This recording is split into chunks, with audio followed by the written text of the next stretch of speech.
I wasn't supposed to be invited. That's the first thing you need to know. This was his night, his reunion. Old money, private school types with last names that opened doors. And when he walked in, tall, tailored, rich in that quiet way that made people straighten, they all turned, smiled too wide, clapped too loud.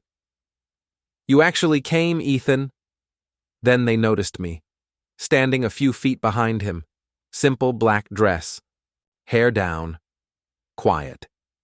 And one of them, some man with 2 white teeth and champagne pride, laughed and said, "You brought your assistant?" The table broke into soft, smug laughter. Even the wives smiled, the kind of smiles that always meant war.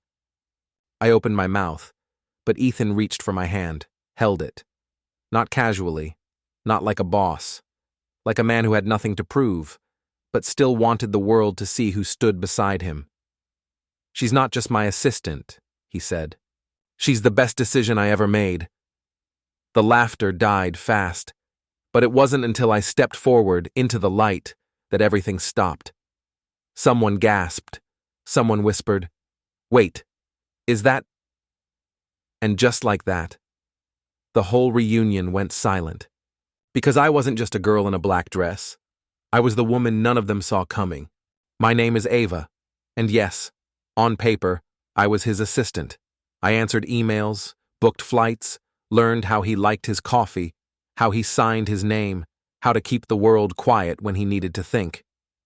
But what people didn't know, what those people on that rooftop would never understand, was that I met Ethan long before the private jets and million-dollar views, back when he was nobody. We met in a basement tech hub during my last semester of college. He was scrappy, obsessive, brilliant in that quiet, dangerous way. I was the girl who fixed code when no one else could.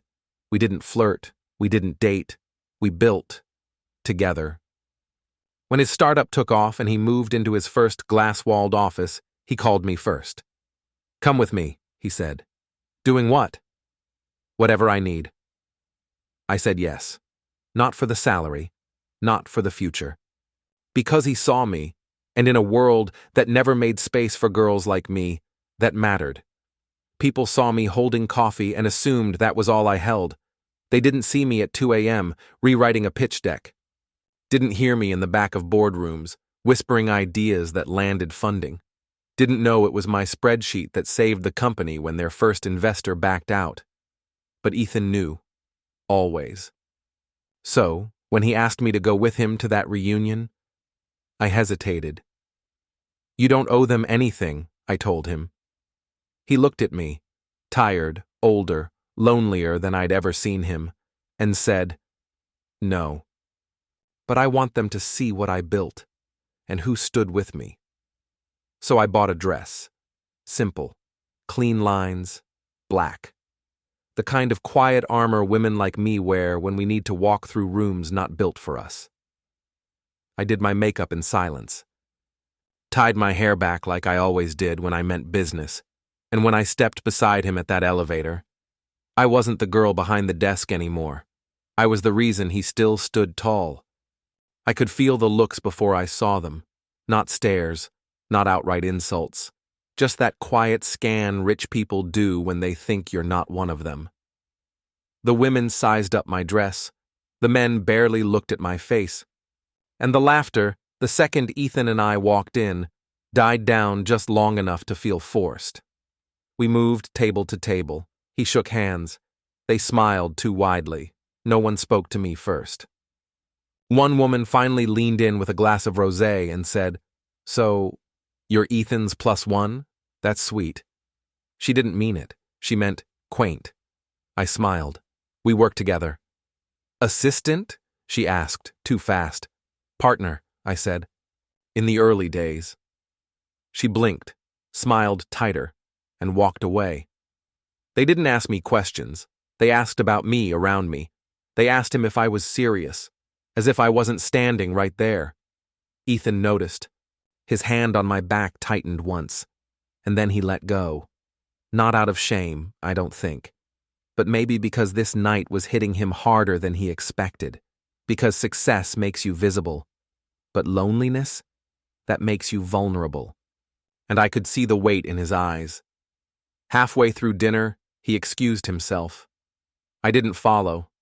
I just sat there. Let them keep ignoring me. Let them think I was decoration. Because sometimes, invisibility is power. And I'd learned to wear it like a cloak. He came back 15 minutes later. Didn't say where he went. But when he sat beside me again, his whole energy shifted. He leaned in close and whispered, "They'll never understand what you are to me." I turned toward him. "Then maybe it's time you show them." They called everyone to the front for a toast. Ethan hesitated.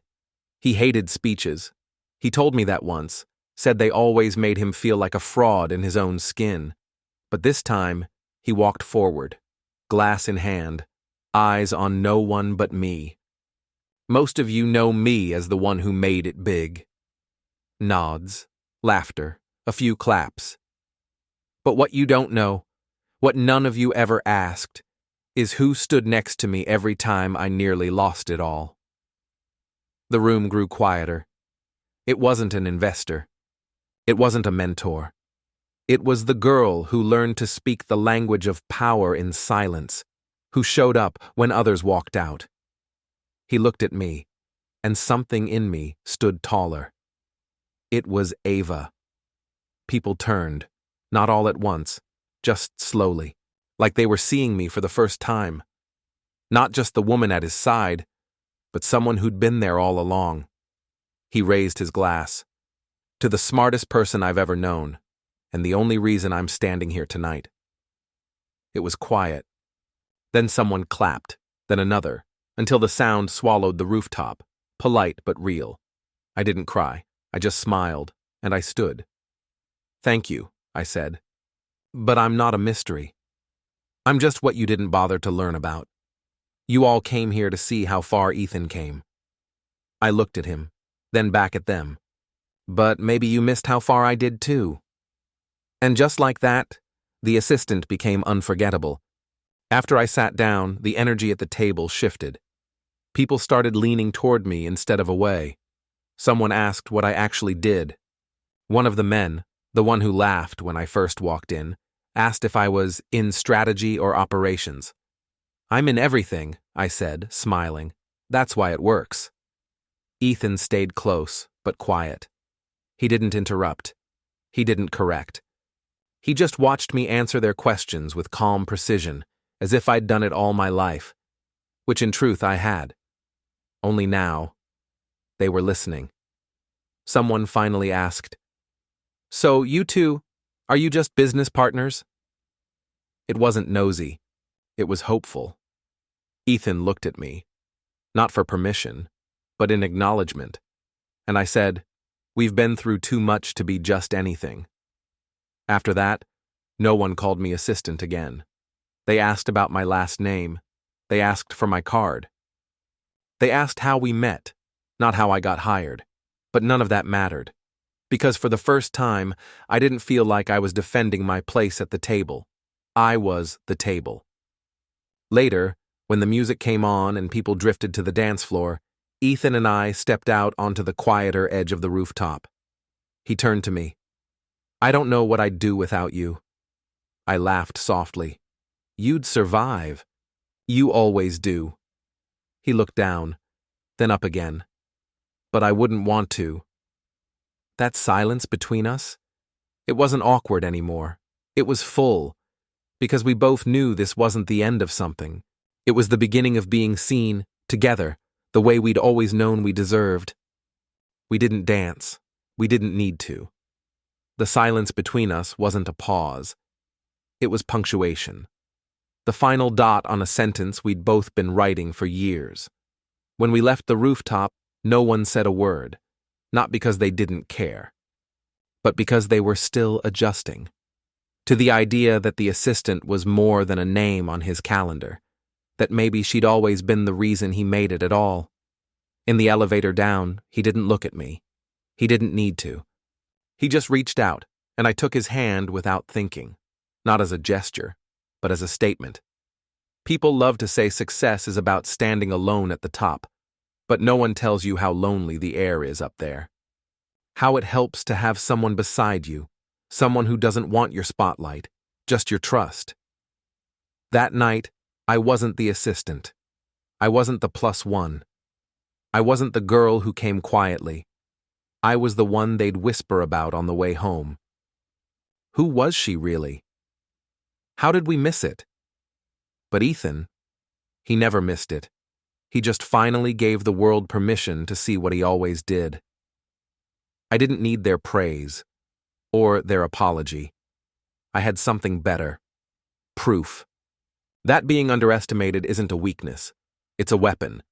And when you finally decide to show up as yourself, the room doesn't get quieter,